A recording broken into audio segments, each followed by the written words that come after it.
Why do you do what you do? It's a simple question, yet one of the most profound. Every day we get caught up in what we're doing and how we're doing it. But without a clear sense of purpose, we risk drifting through life instead of leading it.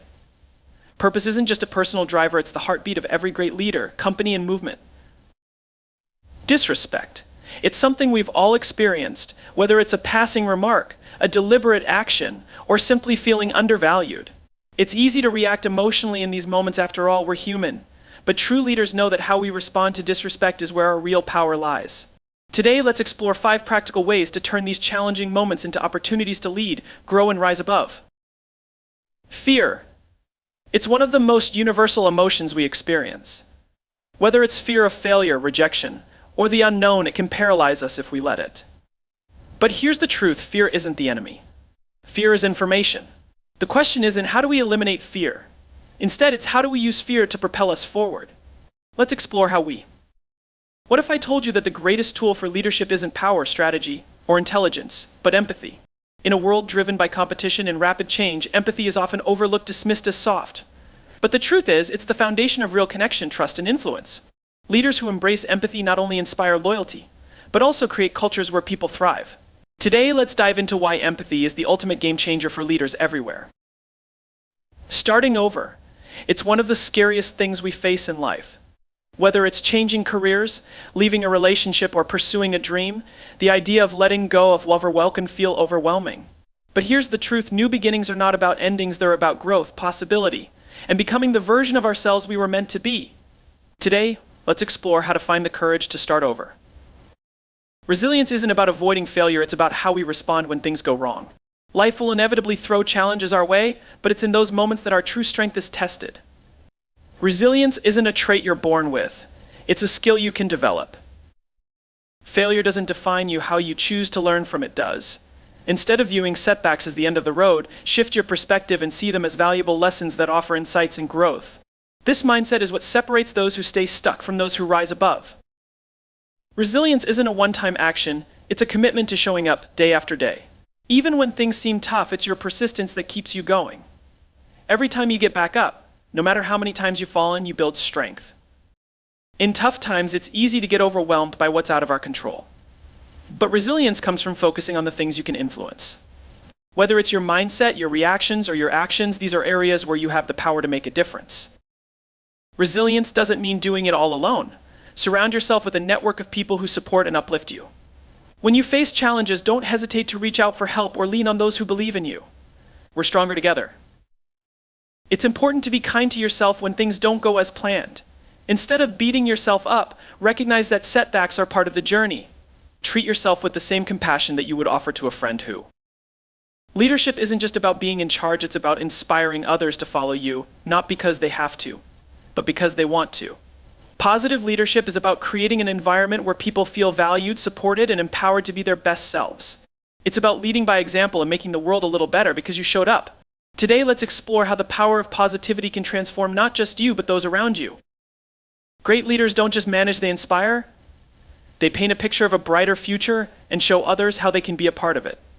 A positive leader keeps the team focused on the vision, motivating them to overcome obstacles by reminding them of what they are working towards. Positivity starts with gratitude. When we acknowledge the good, we inspire others to do the same. A culture of appreciation makes people feel seen and valued, which boosts morale and performance. Whether it's a thank you for hard work or recognizing small wins, gratitude can be a powerful tool for leadership. As a leader, your words matter. When you encourage others, you empower them to step outside of their comfort zones and take risks. A positive leader fosters an environment where people are motivated to grow, knowing they have support and belief from their leader. How you handle adversity sets the tone for the entire team. When challenges arise, a positive leader doesn't crumble, they adapt, stay solution-focused, and demonstrate resilience. In a world where everyone is talking, it's easy to forget that the most powerful communication tool we have is listening.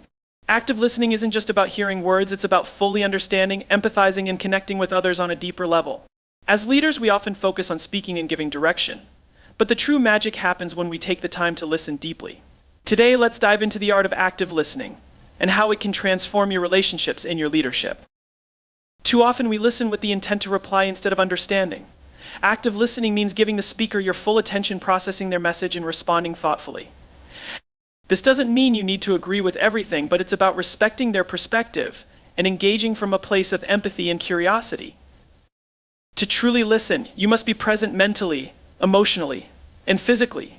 Put away distractions, make eye contact, and show through your body language that you're fully engaged. When people feel that you're genuinely interested in what they have to say, they feel valued and understood.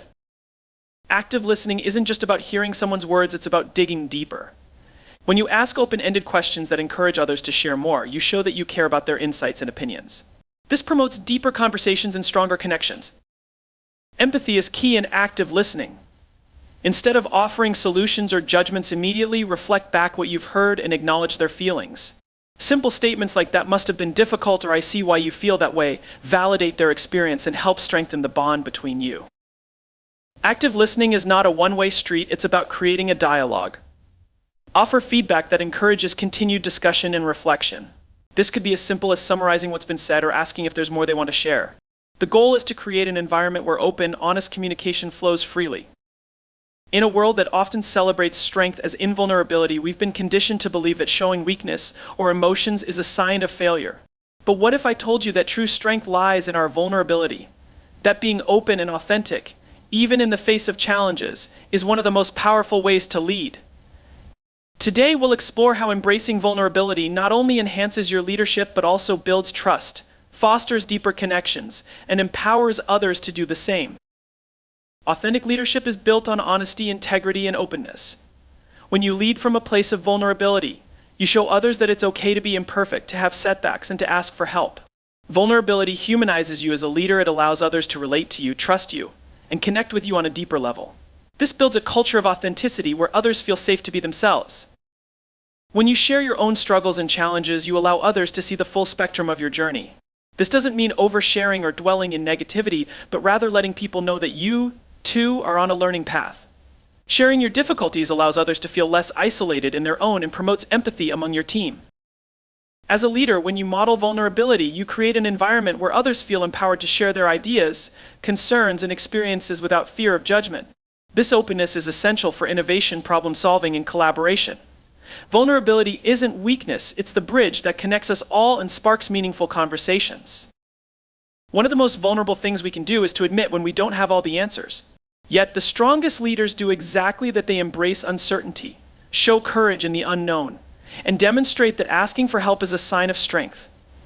Vulnerability in these moments not only sets the tone for others to follow suit, but it also promotes collective problem solving. Trust is the foundation of any successful relationship, and vulnerability is the pathway to trust. When you're open about your thoughts, fears, and intentions, you invite others to trust you in return. People don't follow leaders who pretend to have it all together. They follow leaders who show up as real, imperfect humans who are genuinely invested in their growth and success. Vulnerability is a powerful tool that can transform your leadership and your relationships. It may feel uncomfortable at first, but it's through vulnerability that we cultivate trust, empathy, and connection. By leading with authenticity and openness, you not only empower yourself, but inspire others to show up fully and authentically as well. And in doing so, you create a culture where everyone feels safe to be themselves and work together to achieve something greater than they ever could alone. Let's challenge the norms and lead from a place of vulnerability. It's time to embrace our authentic selves, show up with courage, and build a leadership legacy that empowers others to do the same. Together, we can create spaces where vulnerability is seen as a strength, not a weakness.